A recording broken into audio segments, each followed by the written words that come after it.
Hello, everyone. Welcome to another edition of the Live Ones. It is Sunday, June 5th, 2022. The big story today, we've got a new undisputed lightweight champion in boxing. It went the distance, but the score wasn't even close. Devin Haney, the 23-year-old American, dethroned George Kambosos, who many saw as a transitional champion. Most of the boxing world considered it a major upset when he defeated Teofimo Lopez back in November. Haney dominated the entire fight, counterpunching every time Kambosos tried to close distance with him. He had this great juke move, almost like a step back into a fadeaway jumper in basketball. He'd just drop his shoulder back every time Kambosos tried a cross or a hook, and like a robot, just found wherever the opening was for his jab, and it was just automatic. It was death of a thousand cuts. Go back and watch the fight. The full thing's on YouTube. The highlight packages really don't do it justice, really don't let you see Haney basically jab Kambosos to death. Anyways, Haney takes his place as the next big thing in the lightweight division. You know, any American boxer who does well immediately garners an insane amount of hype. MMA long ago replaced boxing as the combat sport most athletes choose in America. Boxing's mainly a European and Asian sport now. Can 23-year-old Haney bring some eyes back to the product? We'll see. The Avalanche, as we predicted, went off on the Oilers' defense yet again to take a 3-0 lead in the Western Conference Finals in the Stanley Cup playoffs. That series is in the bag now. We had a fantastic day yesterday. We went 4-1 with our picks. Our only loss was in the UFC. We got Game 3 of the Eastern Conference Finals, Game 2 of the NBA Finals tonight, as well as a full slate of baseball to get over, so let's get right to it.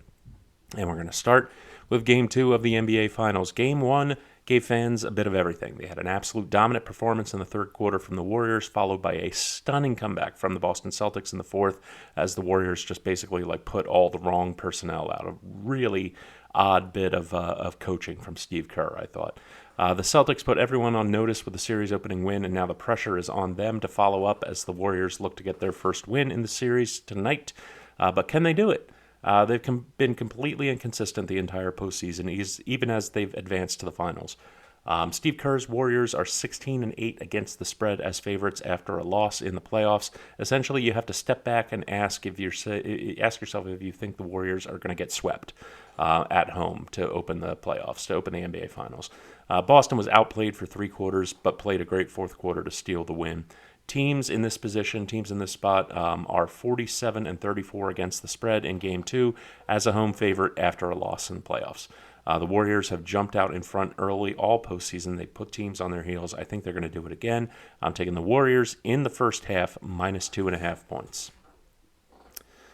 Over to Game 3 of the Eastern Conference Finals. The Rangers face the Lightning, with the Rangers holding an early 2-0 lead in the series. The Rangers won the first two games at home, and with a win in Game 3, basically put themselves one win away from the Stanley Cup Final. Not basically, they will do it. The Lightning, meanwhile, they're the two-time defending champions. They're looking to rebound from an early series deficit, turn things around, and they're back home for Game 3. Every single time I've been on the verge of counting the Lightning out this postseason, that's right when they've rebounded. Coming back to their home ice, I think they step it up big time on offense. Steven Stamkos, Nikita Kucherov, and the rest of the forward unit should be able to just create more open shots, more high-danger chances with their great puck movement in the zone. While Victor Hedman generates shots on the nets from the blue line. That's honestly all the Rangers have done in the past two games is just limit the chances for the Lightning to the low-danger variety that Igor Shesterkin has been able to handle with ease. All that being said, backing the Lightning here at minus 175 is just way too dicey a proposition. I'd rather take the over 5.5 goals here. I think the Lightning step it up in a big way.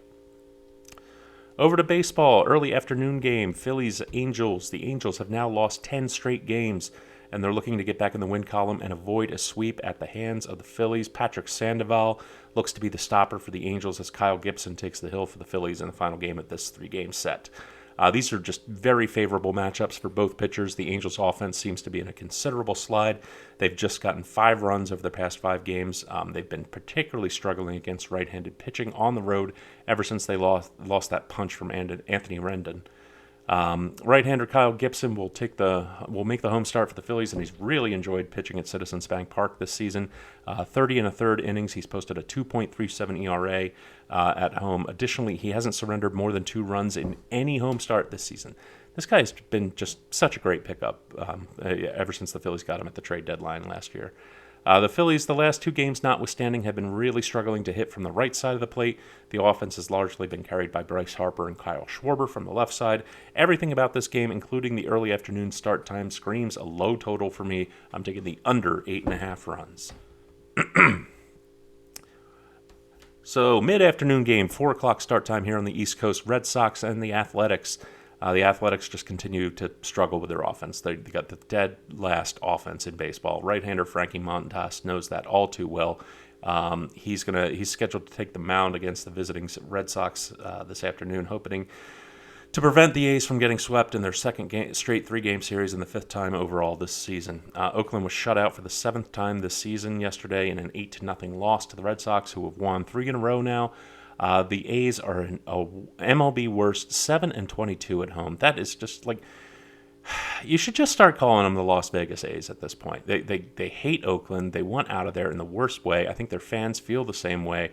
Some of those home starts, some of those home games they've had, I think their attendance has been under 5,000 for a couple of them. It's like watching a Marlins home game sometime. This team just wants out of that city, and they make absolutely no effort at home. They make no effort to give the fans a show. Montas had a 2.31 ERA in 6 starts in May, but went 0-3 in those starts as the A's combined to score just 6 runs of support in those games. You've got Rich Hill on the mound for the Sox, who's starting to look every bit of his 42 years old. He gave up 6 runs and 7 hits, including 2 homers over 4 innings and a 10-0 loss to the Orioles on Monday. The Orioles! He has a 9.82 ERA in his last 3 starts. The A's are going to get some runs by accident in this one, and the total shouldn't have any trouble getting over the 7.5 runs posted. Go ahead and take it. Red Sox Athletics over 7.5 runs. And last but not least, the Sunday night game, Cardinals and the Cubs. Adam Wainwright has done absolutely nothing since turning 35 years old except stake his claim to a Hall of Fame nomination, if not an eventual induction.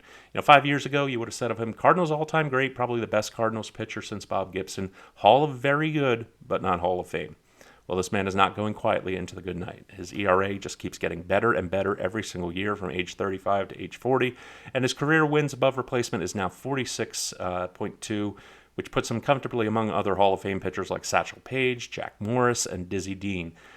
He's ahead of about half a dozen others. You know who hates facing him particularly lately? The Cubs. Wainwright pitched 15 innings over 2 starts against the Cubs in 2021. He allowed 1 run on 7 hits and 1 walk while striking out 12, and he is not a strikeout pitcher. Wainwright is the model of consistency for pitchers in today's Major League Baseball. He's gone 7 innings deep in 3 of his past 5 starts, and the Redbirds won 4 of those games. I'm not betting against him in a start against the Cubs, particularly when they're in the middle of their rebuild and the Cardinals' offense is clicking on all cylinders like it is. Give me the Cardinals on the money line to win straight up. 5th and final play for the day. Everyone bet safe, stay safe. Follow us on Twitter at Live One Sports. Check us out on Roku and Fire TV at the Live Ones. Have yourselves a great Sunday, and I will see you next time.